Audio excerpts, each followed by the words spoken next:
अस्सलाम वालेकुम। इब्राहिम अर्ज कर रहा हूँ दरख्त और ऑर्गेनिक खेती रहीम यार खान से। ये देखें जी, माशाल्लाह देसी बेरी पेंदी बेरी को बेर लगे हुए हैं और फल बेतहाशा लगा हुआ है। अल्लाह बरकत अता फरमाए। और इसी तरह इन्होंने सड़क के किनारे ये बेरी की बाड़ बनाई हुई है और साथ में अमरूद का बाग लगाया हुआ है। ये अमरूद के पौधे हैं। इसमें इन्होंने सरसों काश्त की थी और अब उसको ये रूटावाटर कर दिया है। ये सरसों की हाइट देखें, माशाल्लाह बहुत ज़बरदस्त हुई थी।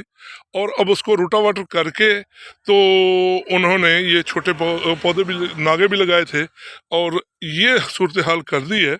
और अब वो लगाएंगे इसमें जंतर। ये देखें जी, और बाग ये कह लें कि दूसरे साल में जा रहा है और हाई डेंसिटी पे बाग लगाया हुआ है।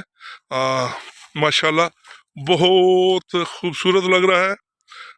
इंशाल्लाह ये आने वाले वक्तों में बहुत अच्छी